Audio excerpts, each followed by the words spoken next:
sosial ya. Silakan nanti dikaji saja. Akan saya lanjutkan, nanti masih ada slide sesi kedua ya.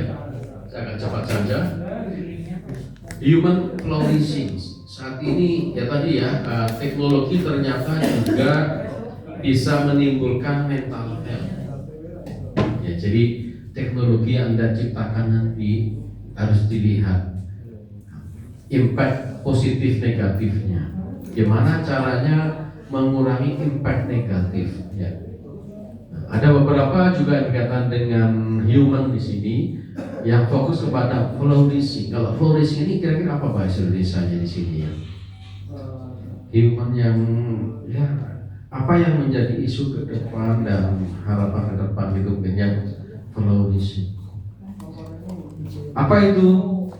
Saat ini fokusnya pada happiness ya. Jadi memang mental health jadi isu karena setiap individu ingin mencapai happiness, life satisfaction ya, mental and physical health ya, tidak hanya mental health, physical health. Nah, Anda buat solusi untuk beberapa permasalahan sehingga orang cukup duduk di rumah tapi akhirnya nggak bergerak ya. Fisiknya nggak sehat ya. Kalau dulu cari taksi saja harus jalan gitu. Ya memang capek, tapi ada sehat, jalan itu sehat. Sekarang dulu orang bermain game, ada keluar lapangan main bola, basket. Sekarang Anda main bola pakai stick, nggak bergerak ya. Jadi semua ada dampaknya. Anda terhibur, terintervensi, tetapi semua ada dampaknya ya. Karena itu Anda harus balance di sini ya. Happiness and life satisfaction, mental and physical health, meaning and purpose, character and virtue, close social relationship. Ya. Ini yang menjadi isunya di human. Mengapa human flourishing ini menjadi isu? Karena setiap human terlahir menjadi individu yang free and equal in dignity ya, penghargaan atas diri dan hak-haknya dia ya. Ini sudah ada deklarasinya ya, Declaration of Independence. Internal compass. Internal compass itu apa? Norma-norma yang ada pada diri kita itu ya, internal compass ya. Kalau faith, keyakinan, iman, faith, ini hal-hal yang ada pada diri kita. Ini saat ini menjadi sesuatu yang penting ya, dengan adanya beberapa teknologi yang sudah banyak menjadi bagian penting bagi setiap individu ya. Manusia harus kembali ke jati dirinya sebagai manusia. Nanti dia banyak perannya diganti robot. Banyak mesin-mesin menjadi seperti manusia. Robot sudah tidak hanya kita gerakan pasti, tapi dia bisa mandiri ya. Kalau Anda lihat produk-produk robot sekarang itu secara fisik dikemas seperti manusia, dia bisa bergerak seperti manusia. Tapi manusia bagaimana? Manusia seperti robot. Nah, itu balik. Kalau robot punya kelebihan, dia nggak punya rasa lelah, nggak kantuk, nggak haus, nggak lapar, dia bisa kerja non-stop. Tapi kita punya ada batas. Cuma kita punya empati, robot enggak. Walaupun saat ini robot sudah mulai punya emosional ya, sudah dilatih. Jadi melihat ekspresi kita waktu bicara, dia bisa menangkap. Respon yang diajak ngobrol ini dia bisa lihat. Tekanan suaranya, mimiknya, robot sudah bisa melihat ekspresi kita. Nah, robot bisa berekspresi juga. Tetapi tetap manusia memiliki nilai-nilai yang lebih. Nah, ini nilai manusia sebagai fokus. Ya, ingat, teknologi sebagai alat, human right adalah fokusnya ya. Kebebasan individu ya. Karena setiap individu lahir memiliki kebebasan. tentu kebebasan yang ada norma-norma tertentu ya. Nah yang lainnya ini silakan di eksplor aja ya.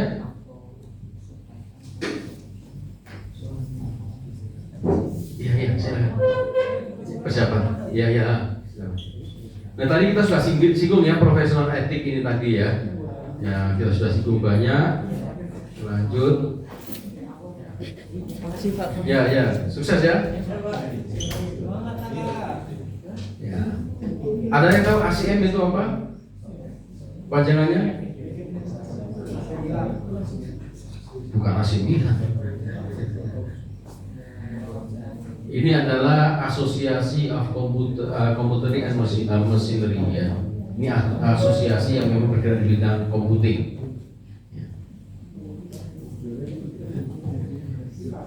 Ini memiliki beberapa kode etik. Jadi ACM ini menunjukkan kurikulum kita juga. Jadi kurikulum di BINUS mengacu pada ACM. Ya, kalau ACM itu standarnya harus ada basic science-nya, ada software engineering dan yang lain-lainnya. Dan termasuk saat ini dia keluarkan juga code of ethic. Jadi code untuk kontribusi ke society and human well-being. Avoid harm to others. Ya, BINUS banget lah kita ya. BINUS itu nggak ada isu kalau soal isu-isu ini ya. Jadi kalau ada yang nanti berkaitan dengan isu-isu ini pasti ya bukan dari BINUS. Nah, jadi bagaimana kampus life kurikulum BINUS sudah lain dengan ASEAN? ASEAN ini sudah standar lama, waktu masih Jakarta. Jadi standar kurikulum BINUS mengacu pada Association Computer and Machinery. Computing Machinery. Dan ini ada nih logonya ini. Association for Computing Machinery. Lembaga internasional yang membuat standar kurikulum computer science itu bagaimana, information system itu bagaimana, computer engineering bagaimana, software engineering bagaimana, information technology bagaimana di sini. Dan sekarang fokus juga kepada code of ethics. Jadi etika itu sudah menjadi isu global. Anda berkarir sebagai profesional berinteraksi dengan dunia global, mereka sudah aware dengan hal ini. Apakah Anda ya, Anda nanti akan bermandiri global. Jadi perguruan tinggi yang di level BINUS ke atas, apalagi 100, mereka aware dengan hal ini. Beda dengan mungkin kampus-kampus yang nggak punya standar internasional ya. Jadi human juga menjadi fokus. Nah, yang lain silakan baca paper-paper yang dipublikasikan oleh ACM ini ya. Dan tantangannya adalah bagaimana kita apply etik ke bidang kita di software engineering. Tantangan yang terakhir, pertemuan terakhir, Anda harus jaga etika.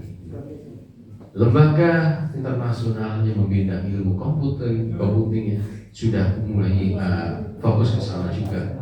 Dan kita juga aware.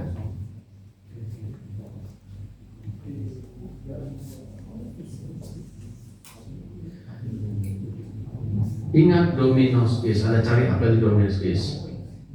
Anda sudah menulis sebelum adanya website.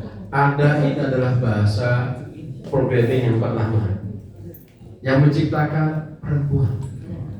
Ya, jadi programmer pertama itu perempuan. Ya, satu programming turun. Ya. Itu ya ini nih. Kasih apa?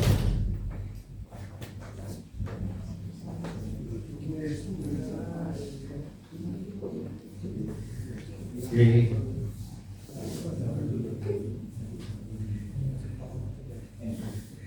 tanggung jawab terhadap user dan sosial ya. Nah, ini nanti Anda sudah menghasilkan software terutama yang akan digunakan oleh masyarakat umum. Anda punya tanggung jawab memastikan bahwa softwarenya aman ya dan dapat diakses. Tanggung jawab sosial ya harus lihat dampak sosial ya, seperti dampak terhadap mental, social welfare. Dulu itu ada game, Anda mungkin pernah mainkan game apa yang mencuri mobil itu apa? Forza.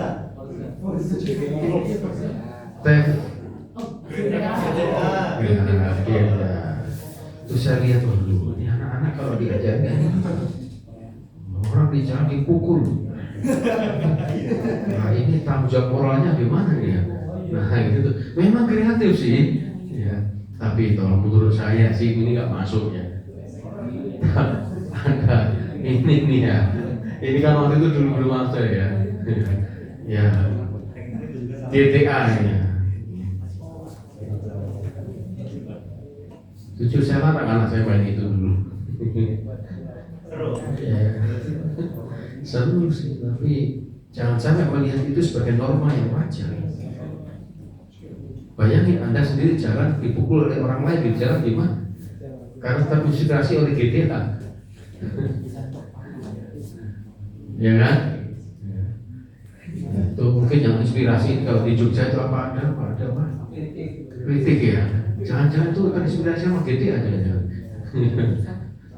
Ya. Meresahkan masyarakat ya kan. Ya ini ya, jadi di bagian akhir software engineering ini ada tanggung jawab ke user dan sosial atas apa yang kita hasilkan.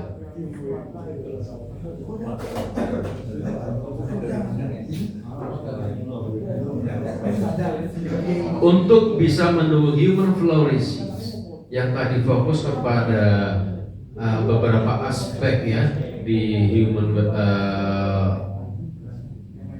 health ya, entah itu mental atau physical health, kita harus cek apakah software kita respect ke humanity dan user. Nah, ini untuk refleksi ya, refleksi. Does my software amplify positive behavior? Kayak GTA gitu kan, positif nggak ya? Atau negatif ke society?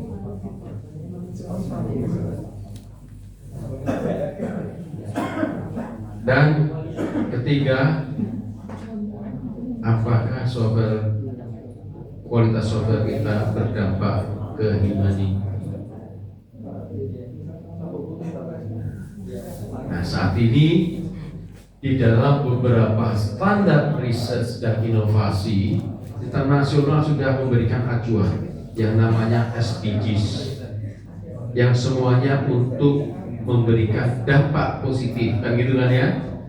Nah kalau Anda mau mengukur software saya itu memberikan dampak positif seperti apa, coba cek ke SDGs, berdampak nggak terhadap aspek-aspek yang ada di sana. Ada berapa poin di SDGs?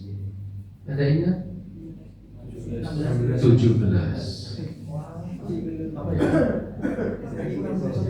Kalau Anda punya ide mau dapat hibah, mau dapat pendanaan, ambil SDGs yang saat ini sangat prioritas, dan itu yang banyak mahasiswanya dapat karena bisa menjelaskan impak positifnya.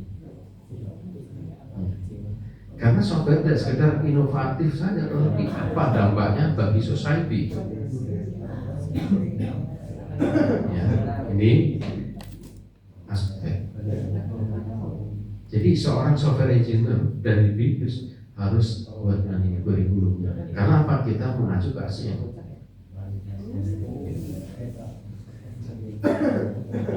Oke, nanti bisa menjadi concern.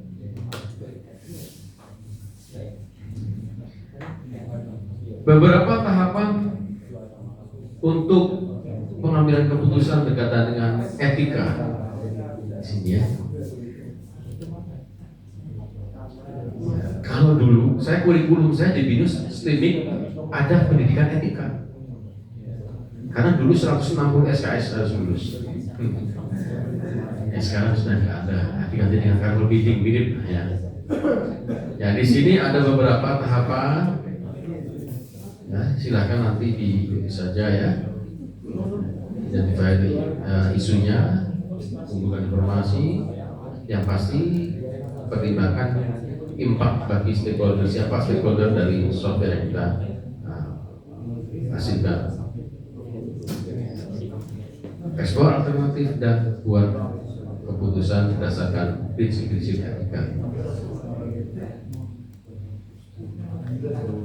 Isu ini sangat penting saat ini, apalagi sekarang sudah banyak teknologi berbasis AI ya, yang kadang mengabaikan aspek-aspek humanity. Kan pernah ada kejadian waktu itu kan pernah kita diskusikan di sini kalau salah ya. Bagaimana Google pernah juga memiliki ya kecelakaan itu loh ya, mengidentifikasi ras orang tertentu ya dengan tidak akurat. Anda usulkan suatu teknologi identifikasi untuk deteksi. Nah ini ada banyak kejadian di Amerika Latin terutama, di Amerika, enggak Amerika aja. Amerika itu kejahatannya tinggi dan cenderung punya tendensi atau perspektif yang negatif terhadap pendatang dari Amerika Latin, entah itu Meksiko ya. Jadi kalau dideteksi ini orang dari Amerika Latin, seolah sudah ada konotasi negatif dan ini bisa berbahaya. Tidak semua orang demikian, gitu kan? Jadi Anda nanti kalau punya solusi deteksi, akhirnya menstereotip golongan tertentu, hindari ya, hati-hati. Ya. Karena kadang kita mungkin punya data terbatas untuk training AI kita, nggak lengkap karena konteksnya kita punya data terbatas. Akhirnya keputusannya kalau demikian pasti demikian, tesnya nanti sekian persen akurat, tapi datanya tidak mewakili ya seperti itu. Berarti model-model sistem cerdas Anda perlu dipertanyakan.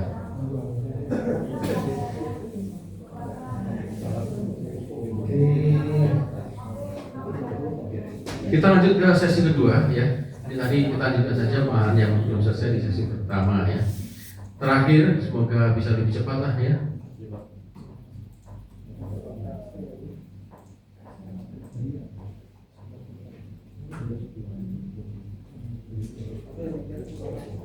Jangan lupa OL-nya ya. Tidak ada lagi, Pak saya lupa, internet saya putus, tidak ada alasannya. Dan pastikan Anda waktu upload kalau ada link, Anda coba linknya bisa dibuka atau tidak. Kalau sudah dibuka, benar nggak yang diupload filenya? Kalau sudah lewat batas waktu, sudah tidak bisa lagi diupload.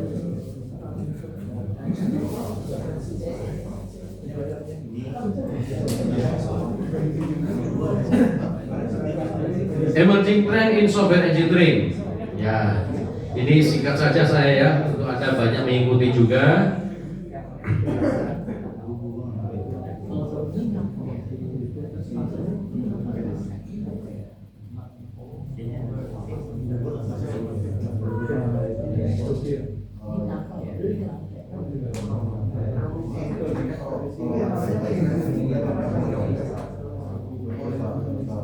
Tiga pertanyaan besar yang kita perlu pahami ya.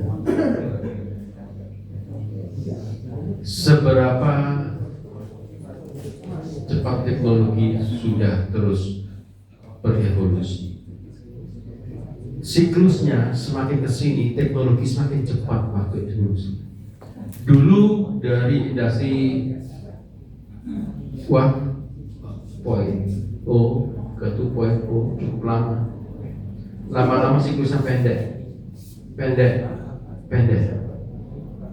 Mungkin nanti akan pendek. AI sebenarnya sudah lama.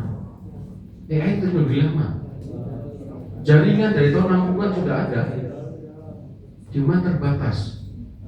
Banyak digunakan oleh angkatan bersenjata di Amerika. AI sudah banyak kajian. Angkatan saya di BINUS, walaupun belum ada internet, hard disk hanya terbatas 40 kilo. AI sudah ada, hanya mengenali huruf A, B, C. Itu sudah luar biasa. Tapi prinsipnya sama. Kenapa hanya sesimpel itu? Alat komputasinya masih terbatas. Sekarang komputer yang dulu ukurannya satu ruangan ini hanya di genggaman Anda, bahkan lebih kawasan lebih besar. Itulah kenapa teknologi lebih cepat lagi. Begitu hardware sudah makin cepat berubah, wah, teknologi yang dulu masih kajian di akademik sekarang sudah banyak hasilnya. Kita lihat teknologi AI yang dulu masih di ranah akademik sekarang di genggaman Anda sudah banyak tuh kan AI solusi. Ya, teknologi sudah makin cepat. Lalu apa dampak positifnya? Ya banyak, ya kan? Banyak dampak positifnya. Betul.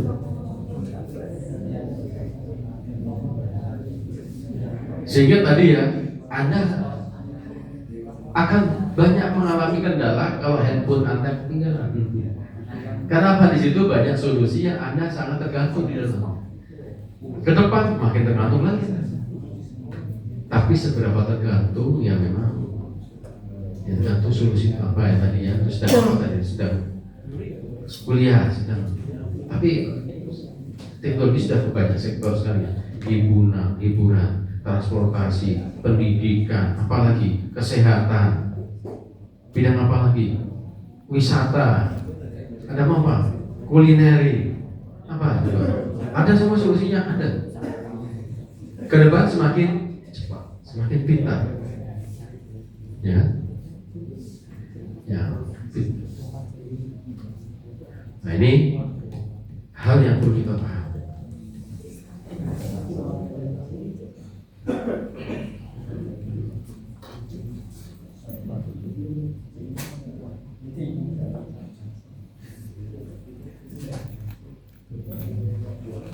Dulu sistem ini ya juga terbatas, kalaupun ada solusi yang sudah bisa digunakan otomatisasi, hanya terbatas desktop solution. Ada yang pernah membuat punya desktop komputer? Ada? Pernah? Ada CPU unit yang box besar itu, ya kan? Ada monitornya masih CRT. Ya, CRT tabung, pakai tabung. Ya. Punya itu dulu kayaknya sudah wow, gitu ya. Sekarang Anda dikasih alat itu untuk kerja bisa nggak? Ya, komputer sudah nggak desktop lagi ya. Nah dulu solusinya desktop gitu setiap. Jadi kalau install ada buat software untuk suatu industri, kliennya ada 100, install di 100 titik. Ada software namanya GOS. Jadi di GOS itu direplikasi ke dalam CD, compact disk, ditaruh di ulang. Perubahan. Ada teknologi jaringan. Ada komputer yang berbasis di local area network, ada server, ada komputer yang bisa melakukan komputasi lebih kuat, ada servernya. Model arsitekturnya yang kita kenal client server, gitu kan ya, client server, tersentralisasi. Oke, servernya sudah ada, aplikasinya, tapi mungkin ada yang, tapi hanya sebatas satu gedung. Tahun 90-an, 90 sekian lah ya, internet sudah makin banyak digunakan di ranah bisnis, muncullah web base ya. Disitulah muncul sosial media yang awal-awal. Dulu ada Yahoo Messenger, ada Friendster. Sebelum sosial media yang Anda gunakan saat ini yang terbatas. Untuk solusi untuk orang jualan dan sosial media ada Kaskus. Itu Auli Pinus juga di situ. Ya. Itu sudah Yahoo search engine. Yahoo tadinya search engine, tapi dia menjadi lebih kompleks dan Google fokus kepada search engine. Nah, berubah posisi teknologinya. Internet sudah semakin banyak membantu komunikasi antar wilayah. Solusi berubah, hardware berubah, semakin berubah. Internet aksesnya pakai mobile phone. Mobile phone semakin tinggi spesifikasinya, terus teknologi. Sekarang AI. Ya. AI lama teknologi lama, tapi sekarang sudah bisa dijalankan. Kenapa? Karena sekarang kalau dulu ada profesi yang namanya data entry, ada profesi data entry. Sekarang profesi itu masih ada, tetapi sudah beralih. Data entry-nya kemana? Anda masing-masing. Anda semua ini data entry. Apa yang di entry? Ya, apa yang ada chat antar person dan seterusnya. Ya. Kalau dulu ke industri ada staff yang mengentry data. Anda datang start form di BINUS waktu itu mau daftar KRS kasih form. Ya. Ada data entry. Sekarang mau registrasi Anda sendiri, absen Anda sendiri, data entry. Semua orang entry data di platform masing-masing, di aplikasi masing-masing. Dan bisa kita bayangkan setiap detik berapa data terkumpul di dunia maya. Entah itu data numerik, teks, gambar, suara, video. Wah, teknologi AI semakin senang.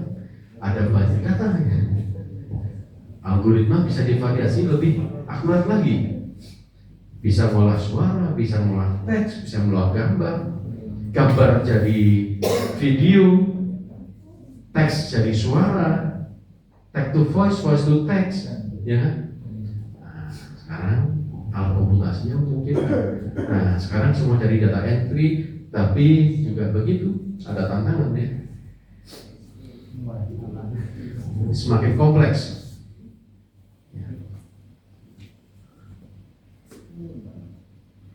Tadi ya ada isu-isu berkaitan dengan privacy, security.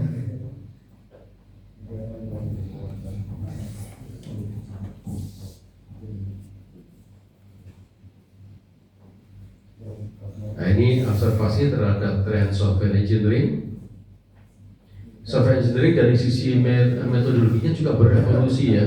Kalau dulu pakai waterfall, sekarang sudah berubah, yang agile, gitu kan?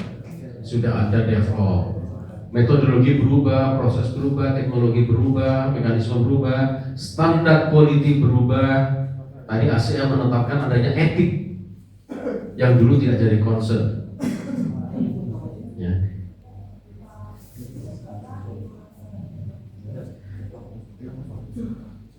Identifying soft trends. Sekarang trennya adalah connectivity and collaboration. Karena apa? Jaringan sudah memungkinkan kita berkomunikasi dengan banyak orang dari berbagai latar belakang, lokasi, dan cara kerja sekarang juga berkolaborasi.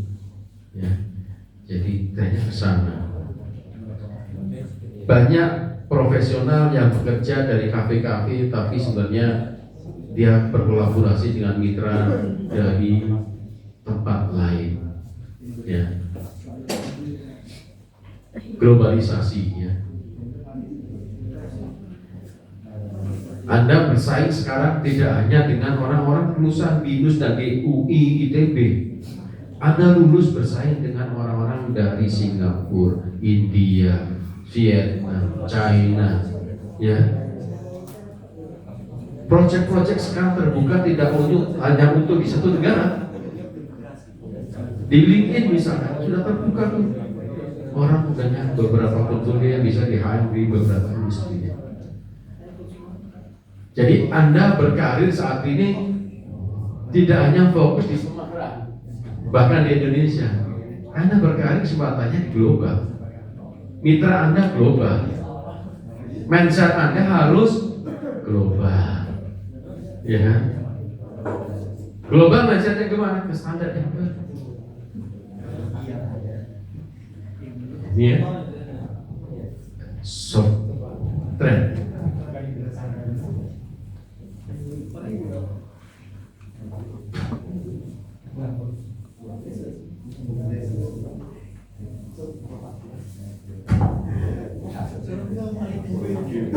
Managing complexity.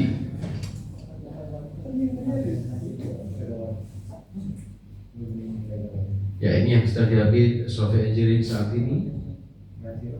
Dari banyak hal yang dihadapi, perkembangan di dunia global, teknologi maupun people ya. Ini menjadi concern di engineering, software engineering. Yang di sini mempengaruhi beberapa proses, metode, tools ya. Sehingga muncul GitHub untuk kita bisa berkolaborasi ya kan. Dulu orang buat software di komputer masing-masing, store ke project leadernya. Sekarang bisa berkolaborasi. Ada share source code juga, share semacam Amazon, share infrastruktur. Kita nggak punya data center, bisa menggunakan layanan di cloud. Ya. Share kolaborasinya. Ya, ini artificial. In the future, we are likely to see wider use of AI techniques to have software engineer manage this level of complexity. Programmer sekarang juga sudah menggunakan AI. Saya pernah cerita juga ya, teman alumni BIDUS yang berkarir di tadinya di Oracle, California, sekarang di bukan Netflix. Kemalang dia cerita, dia masih sebagai C program, masih C++, sampai sekarang dari tahun 97, berapa tahun? Hampir 30 tahun masih dengan C++. Tetapi dia kerjanya sekarang modelnya, idenya, code-nya dia dibantu AI juga. Tapi dia punya basic. Dia sudah menjadi warga negara di sana. Malah sudah AI sebagai alat bantu juga di engineering. Anda juga sering menggunakan AI untuk coding, sering ya. Tapi Anda harus punya kritis. Nggak semuanya coding yang dihasilkan AI ini merupakan solusi yang terbaik, belum tentu.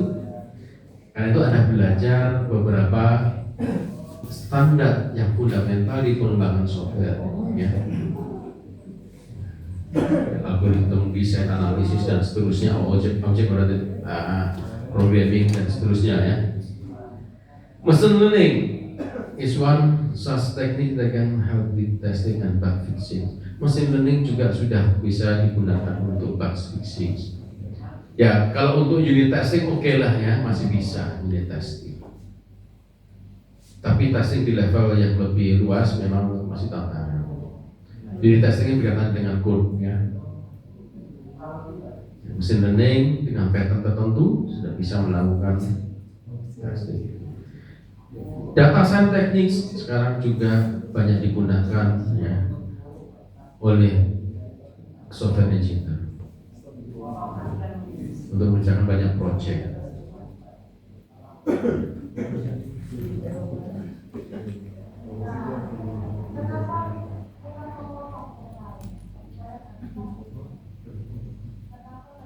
Ya, ini beberapa teknologi yang digunakan, open source. Ya, saya tidak menjelaskan ya, open source adalah suatu metode pengembangan software ya, yang open ya, terdistribusi ya. Di situ ada banyak pengguna, bisa saling sharing ya. Dan pertimbangannya kalau Anda menggunakan open source ini adalah lower cost ya. Tapi tentu perlu mempertimbangkan dampak yang lainnya ya.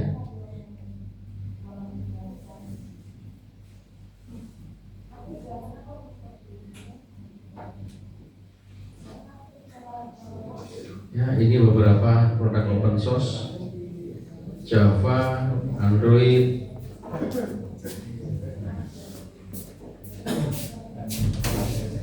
beberapa nama-nama yang terkait. Di sini ada ya IG tadi ya, Microsoft Netflix.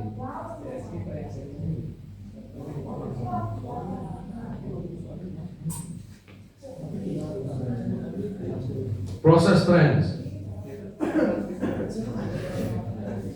6 ideas proposed to suggest possible process trends. Ini ada ini kita bahas di beberapa minggu sebelumnya, software process improvement ya. Ini di framework yang pernah kita bahas. Sedang ke arah sana ada automated software process technology. Kita lanjut saja ini.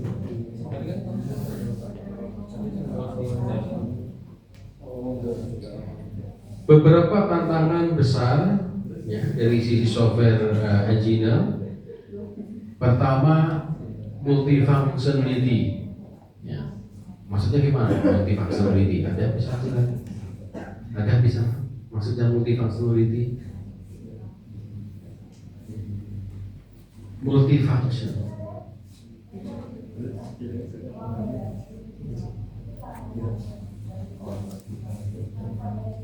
Bukan single function. Multifunction.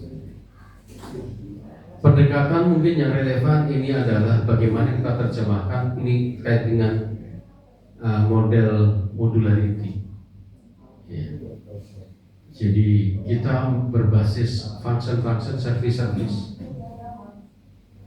Arsitektur sudah semakin kompleks, ada yang pakai microservice, object oriented arsitektur. Untuk memungkinkan apa? Kolaborasi, ya kan? Bisnis to bisnis sudah sekarang juga semakin mudah dilakukan dengan adanya kolaborasi software, ya. Multifunctionality, reactive and timelines, ya. New modes of user interaction. User interaksi sekarang sudah mulai juga merambah ke imersif, ya. Walaupun belum banyak kalau di Indonesia, belum begitu banyak kita lihat, walaupun hanya di beberapa research ya. Tapi kalau kita lihat kajian yang dilakukan oleh Gartner sebenarnya sudah membuat kajian tahun 2025 adalah era majornya, matangnya teknologi imersif. Tapi kalau kita lihat lebih detail, itu terjadinya bukan di Indonesia, masih terutama di China ya dan sekitarnya. Kita tertinggal, mereka sudah ke imersif. Ini mulai Gartner, ini risetnya Gartner ya. Indonesia masih bersama beberapa negara, Filipina itu masih tertinggal. Jadi model interaksinya sudah berbeda. Teknologi computer vision sudah memungkinkan interaksi juga berbeda. Ya, ada AI computer visionnya. Kompleks arsitektur. Anda lihat solusi, kalau dulu orang solusinya single ya, tapi sekarang sudah kolaborasi gitu. Ya Gojek tadi lah, di situ ada tidak hanya Gojek sendiri, ada jasa pengiriman, ada payment gateway, ada penyedia jasa angkutan, Gojek sendiri. Gojek memang punya kendaraan, punya armada? Tidak punya. Yang punya mitra. Sudah seperti itu software. Ya.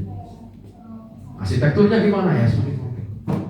Heterogen, terdistribusi. Ya.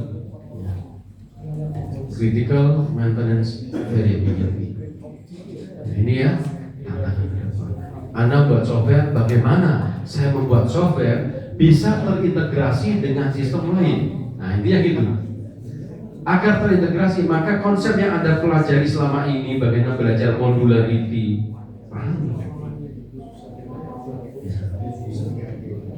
gimana bisa mudah nanti berkolaborasi, ya, mudah di maintenance.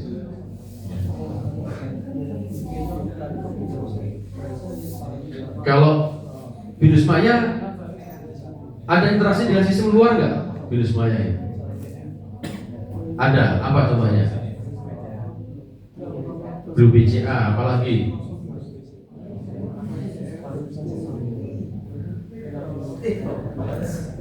Apa lagi? Grup BCA, apa?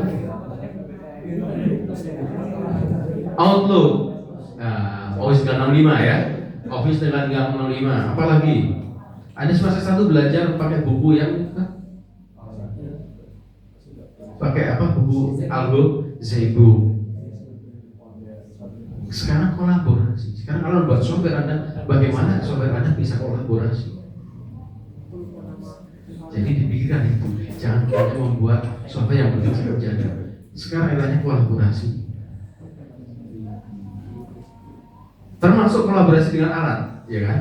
Mungkin sekarang interaksinya beda, nanti sensor sudah banyak diterapkan, gitu kan? Gimana nanti kalau nanti inputnya tidak pakai keyboard, sensor? Area mana, fungsi mana yang harus dikembangkan? Dibongkar seluruhnya atau dilokalisir bagian tertentu saja? Nah, yang Anda sendiri kan sektornya gimana? Ya, karena sekarang sudah kita eranya kolaborasi. Cloud computing, ya kemarin sudah ada implementasi. Siapa tadi ya? Enggak ada di sini.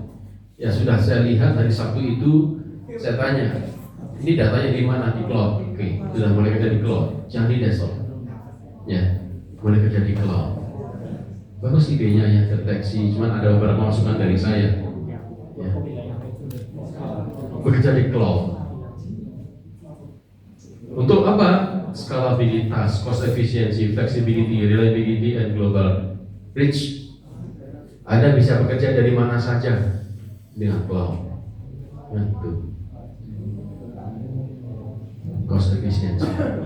Bayangkan kalau Anda harus punya data center sendiri, mahal. Cuma sekarang ini jadi tantangan ya, cloud juga. Kenapa? Dolarnya mahal. Biasanya kan bayar pakai dolar ya. Layanan cloud juga terdampak.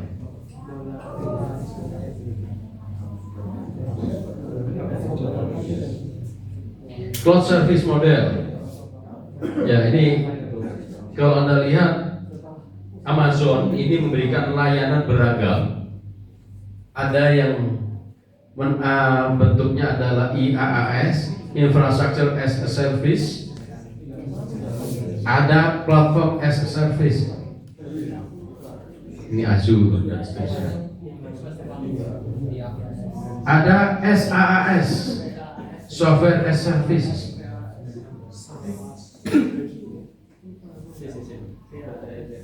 Contohnya Google Workspace, Microsoft Office 365. Jadi kalau Anda ingin layanan Office, bisa menggunakan produk Office 365, berbayar. Tapi kalau di Binus kan sudah embed ya.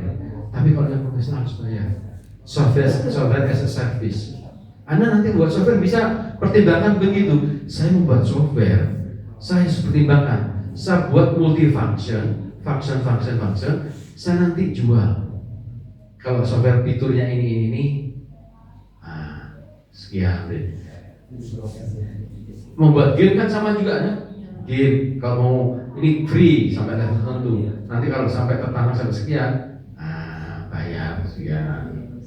Itu pakai service. Jual service-nya. Ya. Kalau infrastruktur ini sudah lebih lebih.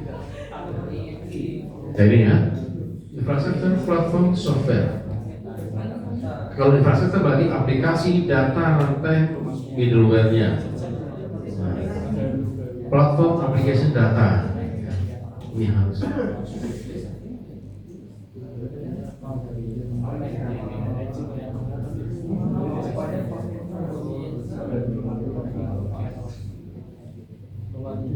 Serverless computing.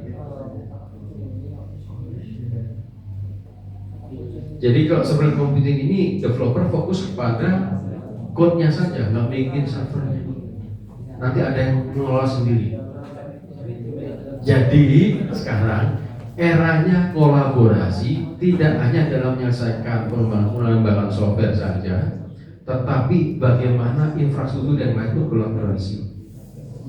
Kita nggak punya data center, bisa kerjasama dengan Microsoft, kerjasama dengan tadi Amazon dan beberapa penyedia data center yang lain. Kita mau infrastrukturnya, servisnya juga, infrastruktur servis. Kadang ada yang hanya butuh storage-nya saja. Saya akan deploy sendiri. Saya perlu ada melder tambahan untuk proteksi server saya, atau beberapa fitur yang mungkin custom, kolaborasi. Jadi nggak usah Anda pikirkan nanti saya nggak punya server, gimana saya punya solusi ini, kan gitu. Cuma Anda harus lihat apa benefit software Anda, sehingga waktu Anda misalkan harus mengeluarkan biaya untuk layanan cloud, Anda sudah hitung, oh ini BEP-nya software saya ini memang bukan tahun ini, sekarang saya mungkin masih minus, tapi potensi marketnya ini ada. Tahun depan ini sudah BEP misalnya. 2 tahun berikutnya harusnya mesin sudah saya punya revenue. Tahun kelima saya launch service yang nanti akan tentu memperbesar market. Anda harus punya kalkulasi itu ya. Kalau sebagai entrepreneur, ya Anda kalau punya ide kreatif ya, kalau dari Semarang ini kan mobile game ya, Anda harus berpikirnya sebagai entrepreneur mobile game. Kan tidak ingin jadi pemain game kan? Ya, entrepreneur. Ya, Anda harus berpikir di sana juga. Kalau punya data center tidak ada masalah. Anda harus punya hitung-hitungan kapan Anda bisa pastikan ide Anda sudah bisa menghasilkan. Nah, ini artinya apa? Kita fokus kepada ide. Bagaimana nanti siapa yang menangani server, backup dan yang lain sudah ada yang ngurusin. Ya. Ada fokus kepada ide. Function as service, ya tadi ya service ini FaaS. Coba AWS Lambda, Amazon Serverless Compute Service, supporting multiple programming languages, Google Cloud Function, Google Event Drive, Serverless Compute Platform, Azure Function, Microsoft Serverless Solution for building application using Event Trigger. Jadi hati-hati, mereka sudah mengeluarkan function-function standar ya.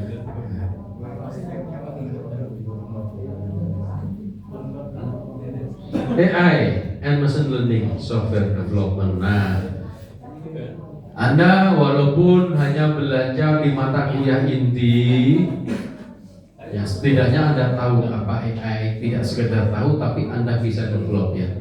Mestinya selalu saya sampaikan ke mahasiswa yang terutama JS, saat ini kalau Anda membuat suatu solusi, seharusnya sudah ada warna intelijen sistemnya.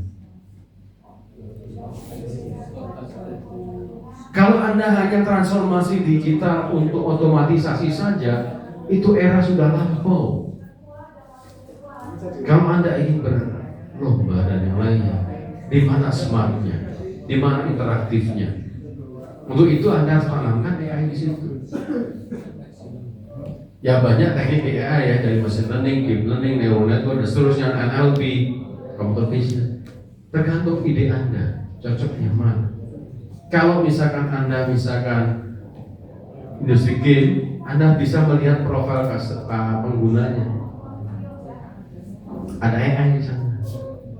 Ada AI deteksi ya. Kalau game pasti banyak AI-nya kan.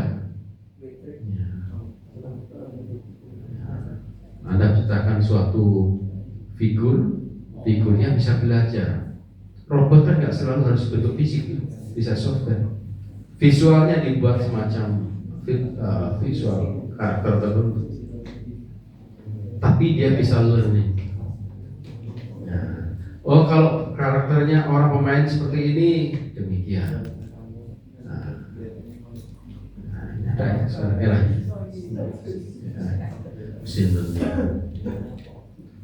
NLP, pemainnya bisa ngobrol antar negara ya. Jadi Anda bisa buat game yang main tidak harus bahasanya Indonesia, tidak harus bahasa Inggris. bisa kolaborasi dengan pemain-pemain yang latar belakang bahasanya berbeda, kan sudah ada NLP, bisa transit tuh. Nah, ada NLP, sehingga Anda bisa main kolaborasi dengan orang berbahasa Tagalog, berbahasa Jawa, berbahasa Madura, berbahasa Batak, berbahasa Inggris, udah bisa, karena caranya sekarang sudah global ya kan. AI memungkinkan itu. Kalau Anda solusinya seperti yang sudah tinggal, apa keunikannya? Ya ini AI.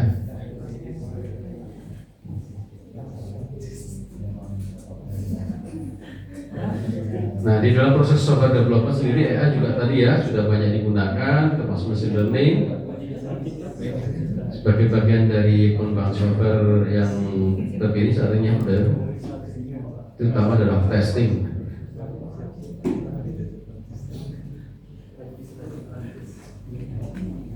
Beberapa komponen ini ada GitHub, Copilot, F9 dan seterusnya. Oke, beberapa tools silakan dieksplor saja ya, ada TensorFlow dan beberapa yang lainnya, Python.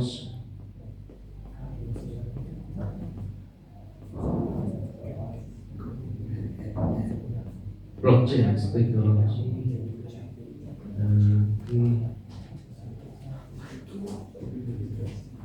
Yang terkini juga quantum computing, saya juga masih belum dalami, saya belum paham. Kita sama-sama aja. Intinya gini, teknologi kuantum adalah teknologi yang melakukan komputasi jauh lebih cepat. Kalau teknologi kuantum itu kan kalau ngomong imaterial, kalau ngomong material itu terkecil sekarang itu ukurannya atom, ya, dan intinya neuron dan elektron. Nah, kuantum itu teknologi yang lebih kecil dari itu.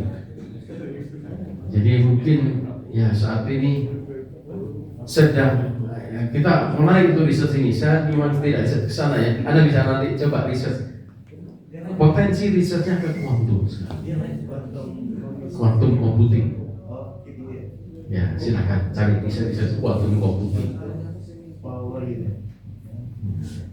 Jadi teknologi kuantum itu, jadi kita material ini bisa antara material imaterial ya. Teknologi yang digadang-gadang ke depan alat komputasi ini semakin kecil, kemampuan makin besar. Ya kalau sekarang aja dengan chip yang sekecil itu sudah bisa seberapa cerdas itu. Padahal dulu komputer segede ruangan dan hanya komputasi dasar. Dengan kuantum akan ada lompatan lagi. Nah silakan nanti dieksplor lebih ya. Memang saya juga perlu riset lebih lanjut ya di sini, belum. Intinya ke sana, konsepnya ke sana. Ya.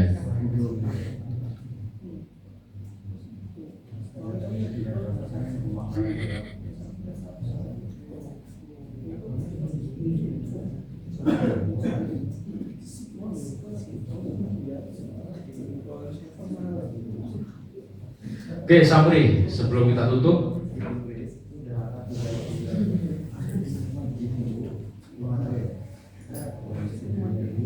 Tren saat ini, entah itu di hardware, software, ya, algoritmanya telah memberikan dampak kepada software engineering teknologi yang juga nanti bisa berimplikasi pada bisnis, organisasi, market, dan budaya. Dan AI dan data science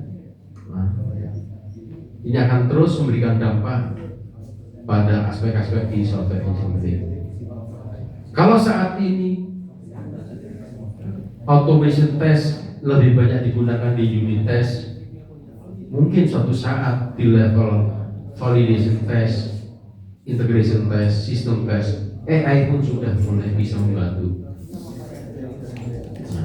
Anda harus tahu dan ikuti, ya, karena ada peran-peran yang mungkin Anda sebagai developer masih tetap dibutuhkan, tetapi caranya berbeda. Ya. Kalau dulu sebelumnya kita coding, sekarang kita kolaborasi dengan AI. Solusi dulu hanya cukup untuk functional, sekarang lebih explore lagi ke experience yang lebih luas. Oke, materi kita selesai. Ada pertanyaan?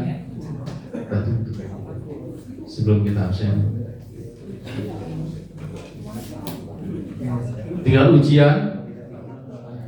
Ujiannya ada studi kasus 5 soal. Esainya berapa soal ya? Studi kasus, dan ada cerita studi kasus, Anda harus kaitkan dengan konsep dan teorinya. Lalu ada memang pemahaman. Terlepas dari itu, ingat, semata-mata jangan hanya cari nilai, jangan puas dengan nilai. Experience Anda mengerjakan proyek dan yang lainnya dulu ya. Mungkin Anda nggak paham seluruhnya topik-topik di software engineering, tapi ada bagian-bagian yang Anda membekaskan Anda menjalani, dan yang suatu saat Anda akan tertrigger lagi untuk mendalami lebih lanjut setelah Anda praktek langsung di lapangan. Karena software engineering ini tidak bicara hanya soal coding. Coding itu bukan aspek semata satu-satunya di software engineering, lebih kepada aspek yang lebih luasnya. Dan itu yang tantangannya lebih besar. Kalau hanya coding sudah banyak diselesaikan dengan AI, walaupun nggak seluruhnya. Tapi design thinking Anda, kreativitas Anda, batasan-batasan Anda bisa berkreativitas, itu yang juga nanti menjadi tantangan, ya, dinamikanya terus Anda akan hadapi, ya. Selalu jangan puas dengan apa yang sudah didapat. Nilai A tidak menjamin Anda nanti kompetitif. Banyak sudah contoh-contoh dari senior-senior Anda yang puas dengan nilai tapi portfolionya kosong, nggak ada proyek yang pernah ditangani. Ya.